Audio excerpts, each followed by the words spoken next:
I te kōrero mai, kia mātou. O reira, kare au tuku me roa, e ngā kōrero rei. Nau mai, e rau mai rā, i roto i te, i raro i te korowai o te nūtangarui o te atio. I raro te maru, o te maunga, o toke atua, ta tū mai rā. Ara, o reira tēnā koutou e te minita. Malo e tau, malo e tau lava. Tali whiwhi. Kia, ki tō tātou whare nei. Nō reira tēnā koutou, a tēnā koutou. Iri noa te whānau nei, ara mai ki te tautoko i tēnei koutoka. Nō reira tēnā tātou katoa, e ka puri mai tātou. I rungi te kāranga o tēnei koutoka. Nō reira, tēnā koutou, tēnā rau hui mai rā tātou katoa. E ngā iwi o te motu nei, e rau kurara tēnei, e te tia nei e te ati awa, i te iti i te rahi te katoa. E ngā iwi o te motu nei,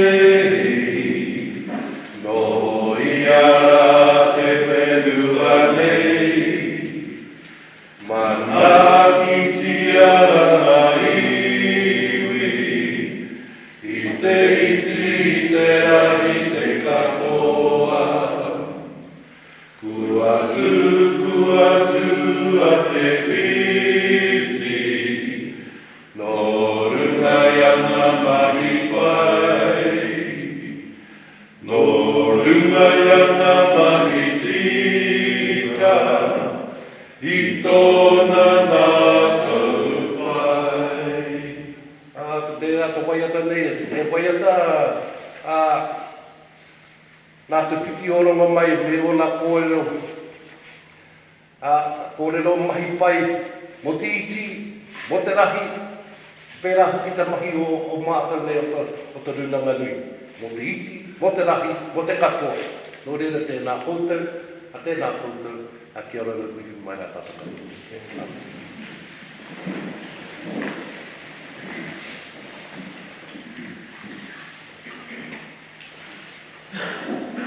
Tākiri ko te ata, tākiri ko te mana, te ata,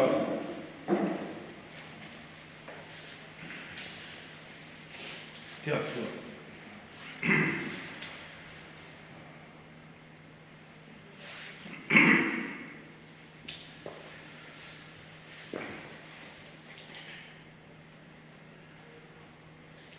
Ki ngā mana, te awa, tēnei mihianga ki a koutou, te mauri ngungu rākau o te awa, tēnei te mihianga ki a koutou. Nā koutou i poritia mai ki a mātou, o reira mihima. E mo te tanga te ngākau ki te kāhui ngu, ko whakamatuku atu ki te warohuna. Ko ngā mate era, ko āpiti hono, ko tātai hono ki ngā rangi mātua o tua akare. Mo reira hare koutou, mai i te āhua mau i roki. Toki mai, ka tātou te ātawata. Tuatahi rā, mihianga ki a koe, te rangatira, te mauri ngungu o te atiawa. Me tō whare kia nei koe, arohanui ki te tangata. Tēnā koe ka puta mai o manaakitanga ki runga ki a tātou. Ko reira, roto i te whare tū mai, hei tū tei ki ngā mana koe ke nehu ki roto i tēnei whare. Tōku nōku nei te honore, kia tū hei kaupōreo mo tēnei taha, o tātou manatu, o tātou milita, o tātou manatu, i o tātou mana hautu, i roto i te tari, te wāhi mahi, ko te whakeringa kaupapa Māori o Hapuri o Rangapu, i o tātou komihana o te rohe nei, kia kōua, nā ara whanau o te mana nui ātua i ngā tuakana. Māro e lelei, tau whala, anu hoki te akoe, te marama, tēnei ki,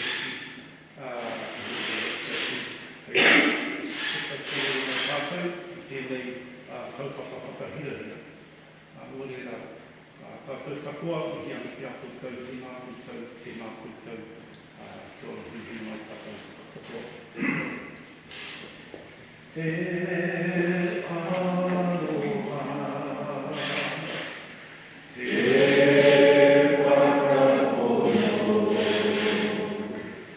me te ani mai e tātou we. Rera ki hono tātou hono.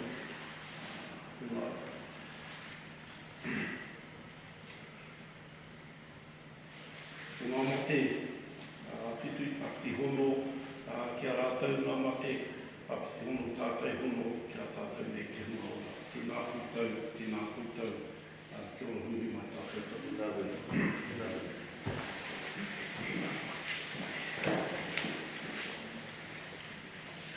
Harau i e mua waki rotoa ki a tāni mā, ki te wai au ki te amarama. E rongo waki rike ki runga turu turu o ki waka maua ki a tēnā, ui e Mihira watu rā ki a koe te minita. Nō mai, hara mai. Me ngā memo te wharepare mata, me ngā kai mai, tēnei kame. Minister, it's a wonderful opportunity to have you here today. I'm very conscious of how busy the life of a member of Parliament can be, but I just thought I'd take the opportunity as the Chairman of the Runanga to welcome and say firstly thank you.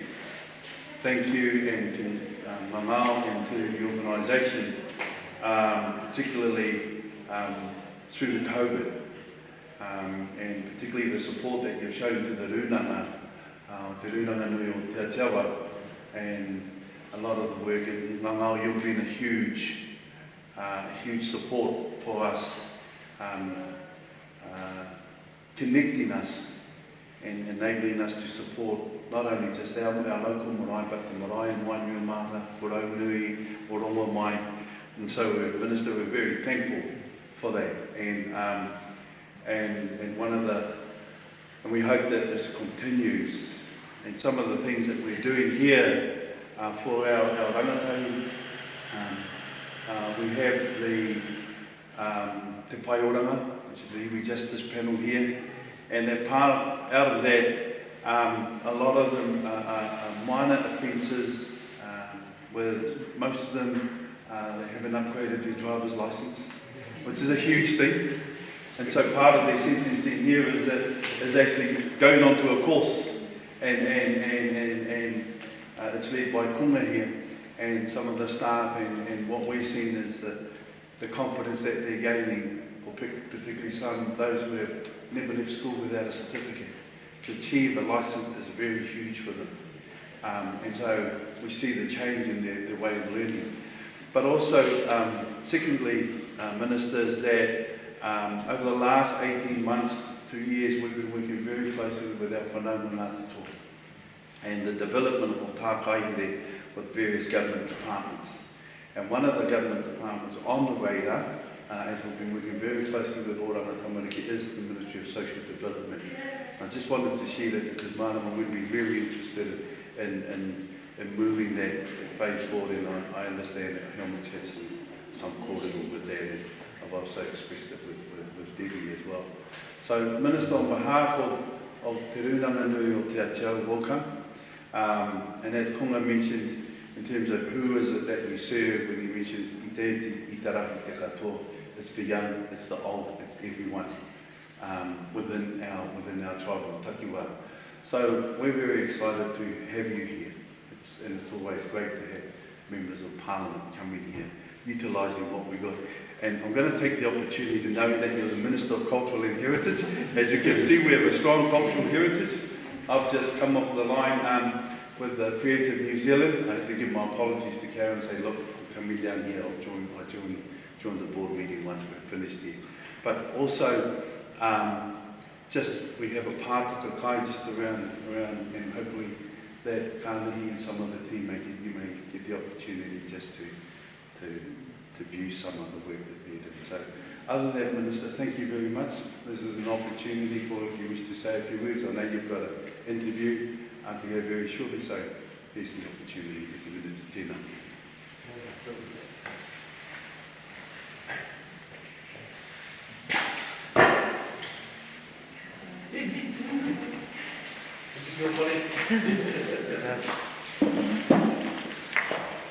Kia ora koutou. Thank you so much for the warm welcome. I don't know what I was expecting today, but I didn't expect to see so many faces, and for the formalities that we've had the privilege of having just walked through. So, whawhai lava to all of you for the welcome, for the kind words. Kura, always good to see you. Many hats that you wear. I think every time I see you at an event, I learn of another hat that you're wearing. So thank you for all the work that you're doing. And thank you to everyone who has been part of the massive effort. Over the last 2 years specifically, but I know many of you have been working in this space for much longer than during the duration of the pandemic. And so I want to acknowledge your work. This has been, I think, the most amazing collaboration between government and community with regards to addressing and meeting the needs of our whānau during this time. And I think if there's anything that we've learned, it's that that is something we must take forward even once the pandemic has passed. And so we take the opportunities that have come up during the pandemic as well as work to address the challenges that we face at this time. It's been made very clear to me that the partnership between Te Rūnanga and the Ministry of Social Development has been a really good example of how government can work differently to reach and support people in more innovative and collaborative ways, from adopting the co-location model, where whānau can get direct access to MSD services right here on site, to being a community connection service provider and connecting whānau to the range of different services they might need to help their situation, including housing, employment, education, and also, of course, what has been most asked for has been the food support. So again, acknowledging all of you, also acknowledging the Ministry for Social Development team that's here, Ngangao as your Regional Commissioner, who you would know very well, Marama Edwards as one of our DCEs, Deputy Chief Executives for the Ministry for Social Development. Steve, thank you for coming along to tautoko us. My press secretary was really relieved, otherwise he might have ended up having to do the whai kōrero. And also we're very fortunate to have the Disability Rights Commissioner, Paula Tesorerio, with us today, and Esther from her office. Today, specifically, we are here to talk about the care in the community response and where we go to next. And so hopefully you can bear with me as I talk through some of the detail, but I think it is important to talk through the detail of what we've done together and where we go to from here. So the care in the community welfare response has been part of the plan to support people self-isolating at home under the Covid-19 protection framework during outbreaks of Covid-19, such as the Omicron outbreak. We wanted to support whānau to be able to self-isolate safely. MSD has been coordinating the welfare response for the care in the community, allowing the Ministry of Health to focus on health support, which we all deem to be really important. Since the introduction of the care and community welfare response in November 2021, the government has invested over $350 million towards response efforts. At the height of the Omicron outbreak in mid-March 2022, weekly requests for care and community support were around 25,000. Now, as COVID-19 cases continue to decline around the country, MSD is getting around 3,400 weekly requests. The majority of requests for welfare support have consistently been for food while households self-isolate. Other needs have also included things like medical prescriptions, financial support for paying the power bills and other utilities, caregiving support, and of course, emergency housing. As requests for support, though, continue to trend downward, there is an opportunity for us to update our care in the community approach.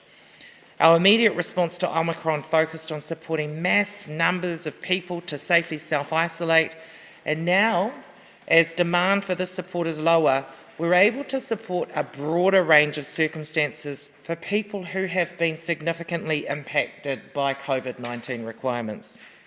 Which leads me on to today's announcement. As the pandemic continues, further work is required on a longer-term strategy to transition out of response mode and shift our focus towards supporting recovery and community resilience efforts. The care and the community welfare response has shown how locally led, regionally enabled and nationally supported approaches can work well. And there is an opportunity to use the insights we've gained from successful care in the community initiatives to support other government priority work programs. Today I'm pleased to announce a further $58.1 million for ongoing care in the community welfare response support as we begin to transition out beyond the Omicron peak. The funding, which covers a transitional period up to June 2023, will support social service providers and community food organisations in the incredible work that you have been doing to help people with essential needs. Specifically, the funding will allow us to explore the role of the Community Connection Service, make a plan for community food provision, and support disabled communities. Today's announcement includes a pivot in work for our community connectors. As caseloads of self-isolating households reduce, community connectors will transition towards providing broader support to families impacted by Covid-19. With 500 community connectors hosted by 260 providers across the country, the Community Connection Service has been a vital link to support the needs of people self-isolating. This funding includes $30.6 million for community connectors, which allows this mahi to continue while also enabling connectors to help people with broader COVID-related issues. This could include those with high and complex needs who may need employment or education support. We'll continue to keep an eye on the ongoing impacts of COVID-19 in our communities and be ready to pivot the Community Connection Service if required for a further Omicron wave or a new variant. And when we talk about the pivot, I guess one of the examples that is front of mind that a collective of Māori providers has brought to my attention, which was the Tamaki Auckland collective, was the fact that as a result of COVID and Omicron, they are still seeing a delay in whānau feeling comfortable with regards to taking their tamariki back to school, and so wanting to see how they can pivot with the support of the community connectors to do some work in that space. And that is absolutely something that we would expect to hear from communities with regards to how they might want to pivot the use of the community connectors. As we all know, our food banks have played a tremendous part in supporting our whānau during the pandemic. The new funding includes $18.5 million to continue to support households self-isolating that need food, as well as transitional funding to support the continuation of the MSD Food Secure Communities program until June 2023. A strong partnership approach in the community food sector has been integral in keeping up with demand for food throughout the pandemic. And after responding to multiple resurgences and Omicron, this transition will be an important opportunity to reset and assess the future needs of the sector. The last part of our announcement today includes support for disabled people. In addition to care in the community support available to disabled people and other priority population groups, $5 million has been ring-fenced specifically for disabled communities to complement and add value to existing supports. The ring-fenced funding has been created as a response to the conversations both myself and officials, and I know the Disability Rights Commissioner, have been having with disabled people in the disability community.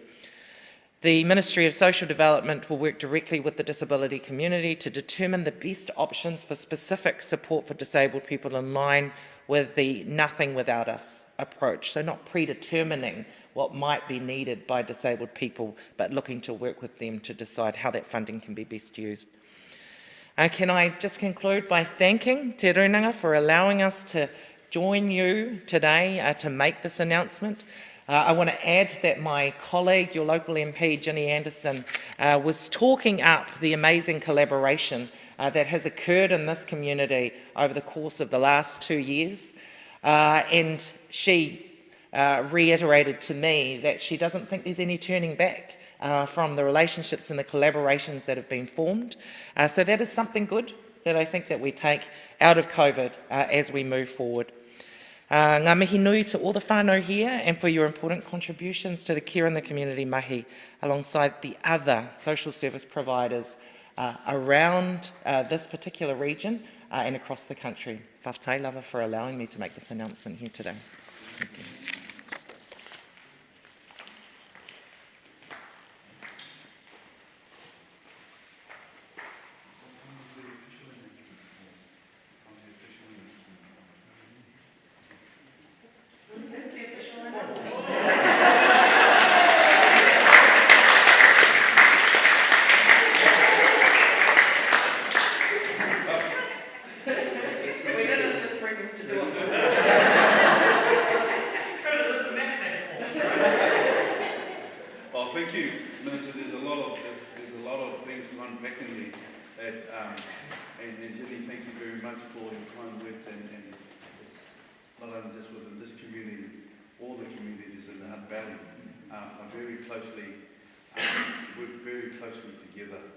And I think that's the beauty of the Runanga working, not just within our community here, but over the 40 years we've worked very closely with all our marae and communities. So, Minister, thank you for that announcement, because no doubt there's a whole lot of unpacking that no doubt we're going to have, which is exciting for us.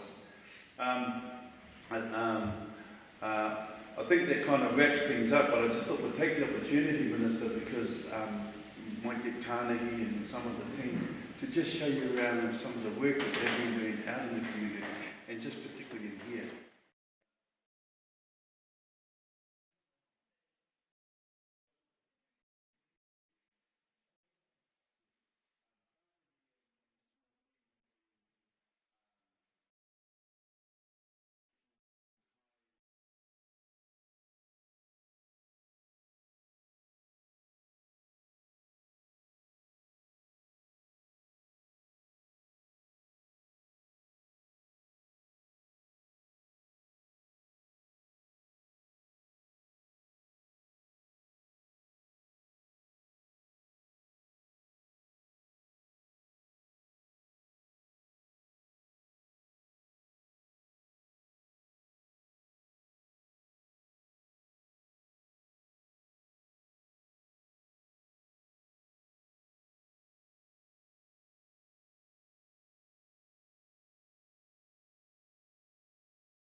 So.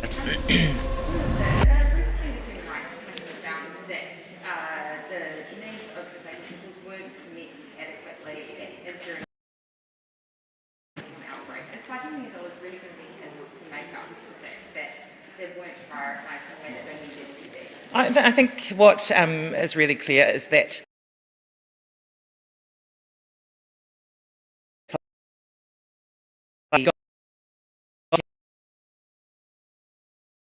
is to protect the most vulnerable in New Zealand from COVID. And certainly we knew the people that were most at risk were likely to be disabled people and our seniors. And so the fact that we took the approach right from the get-go certainly, I think it's fair to say, has saved lives and protected the disabled community. Now, have there been things along the way that we could have done better? Certainly, I think that's the case. I think that's very fair to say.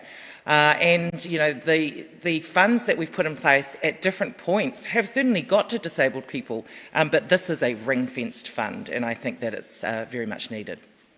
So should that ring-fencing not have happened on day one? I think that a lot of the funding got to where it needed to be, and we're at the point now where we've got some ring-fenced funding, and I think it's really important that we have this in place.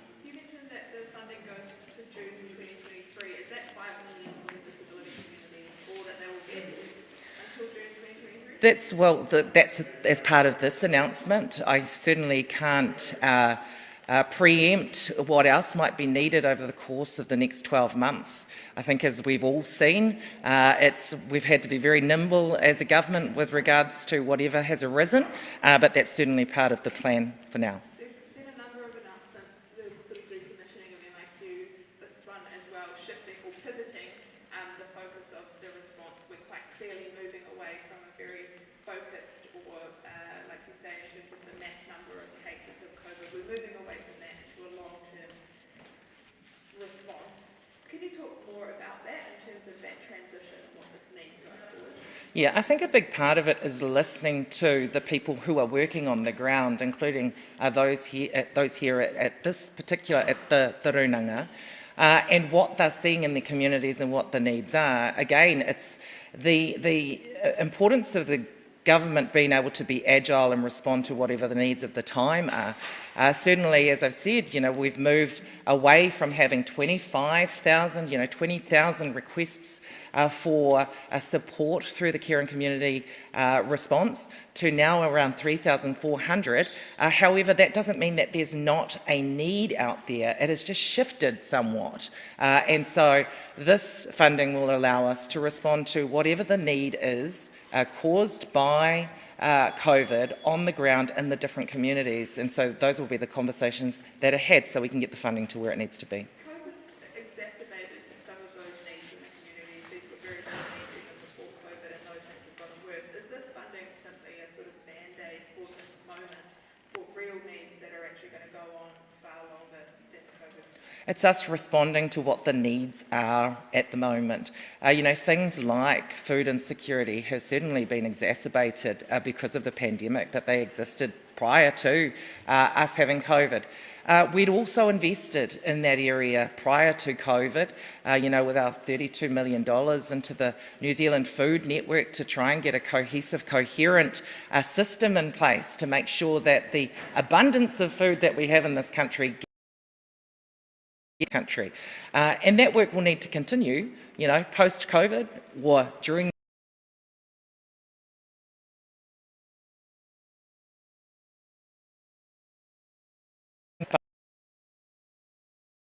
are being felt because of COVID at the moment, and so it is important to be agile. Can you take us where the money's coming from? Is this new funding that's being repurposed because everything's been scaled back? Where's This is COVID relief funding, the funding was requested through the usual process, but at every point we've had to justify what the spend would be before we've been able to get access to it. We couldn't set a plan, say, in November for the next 2 years because we weren't sure at what point we would be at and what the experience of our communities on the ground would be. And so this is part of the funding that was agreed to, but we certainly didn't have access to it until we knew what the response needed to be at this time. How's the Indigenous community going to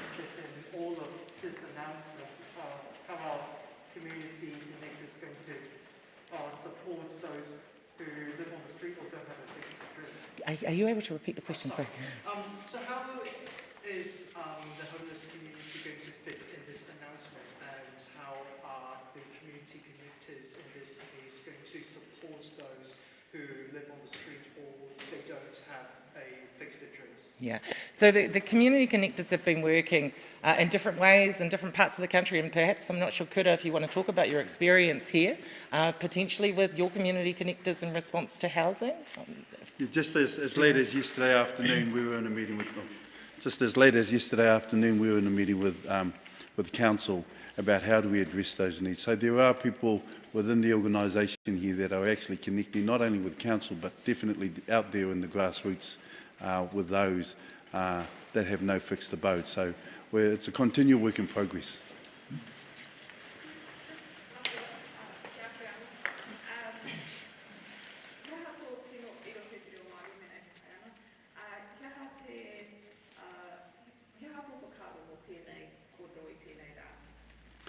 A tuatahi ka koange atu mātou tā te mea rā, te manatu whakahia tō ora, I tautoko atu rā ngā wakaro, ngā hiahia o ngā moemoe I roto I tēnei hapori.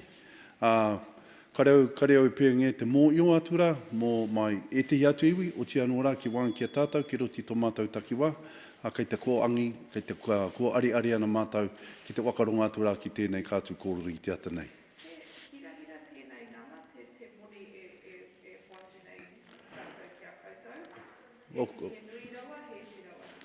O ki au, e timatanga tēnei.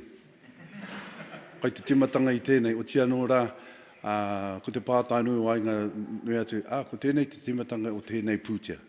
O tia anō rā, waihae rā kōrero kai ngā mineta, I whakatakoto atu rā, I whiua atu rā I o rā te whakaro ki wānga ki a tātou. O tia anō rā, e haria mai ngā pūtea ki wānga ki tēnei rungang, ma tātou e horapa atu rā ki ngā hapori katoa ki wānga ki o tātou takiwā. Kia ora tata. Turnaround time social support. In the peak of the outbreak, we saw families waiting up to 4 or 5 days to get their support. Are you confident with this package that they'll get this quick turnaround time for their social support? Yeah, and it certainly did improve over time. I think, this has been very new to all of us, the Ministry for Social Development, the providers, and I think along the way we've been able to build capacity, which has been really important. And I am confident that the turnaround times for support will be quicker than what we experienced during the peak. However, it's always a watch the space situation, and we'll work to respond to whānau as quickly as we can, and I know the providers will as well. Oh, I haven't had a recent update on that, but I certainly know it's not 4 to 5 days. I think actually the last time I heard it was that most whānau were responded to within 24 hours. Yeah. Yeah. Yeah.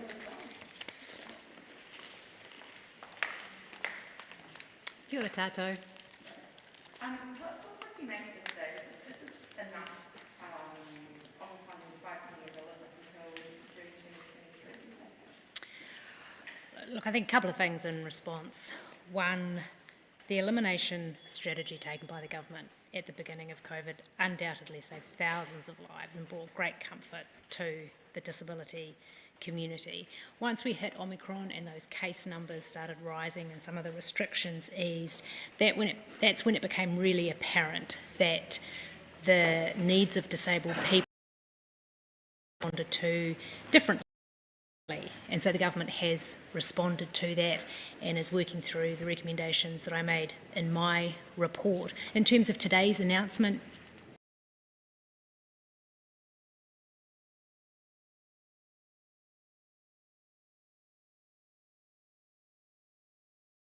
is to be here and obviously support the investment in responding to the needs of disabled people, and I look forward to working with the community to provide influence on what that might be used for.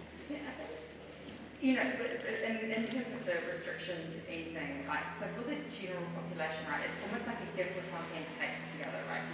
So there's, while the general population restrictions easing, for a lot of the more vulnerable among us, that means that you actually have to sort of protect yourself and almost go into your shelf because masks have been removed in public places. Do you feel that you've been sort of adequately consulted with how the step down in the restrictions? And are you comfortable with where they are at the moment? So I think one of the things that was really clear in the inquiry that I undertook was that disabled people and their whānau wanted a far greater opportunity to be involved, and particularly be involved in central planning, and that's critical to the way that nothing about us without us works. In recent times, certainly some new mechanisms have been stood up by the government to better respond to the needs of disabled people. So that's a really good thing to be part of, and that has to endure.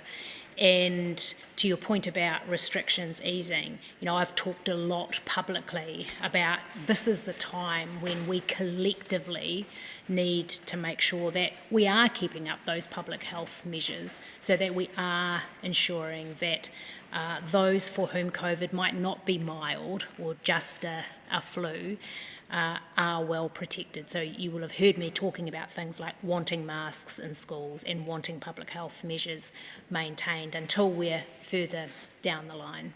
So are you comfortable where the mask restrictions are at the moment? So not in hospitality settings, but in retail and public transport. Are you comfortable with this, or would you actually prefer more masking at this point?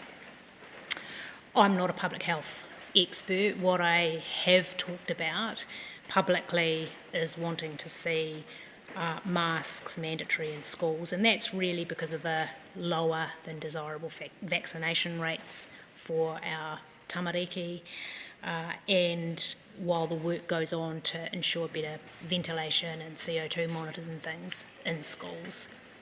I think the key message is that we all have a collective responsibility in Aotearoa to look after everyone. And one of the things that has concerned me during the pandemic is the fact that many disabled people in their family have talked to me about isolating because they don't feel safe going out. And we don't want that for our long-term social cohesion. That's not good for anyone. So I encourage everyone to keep up the good public health measures.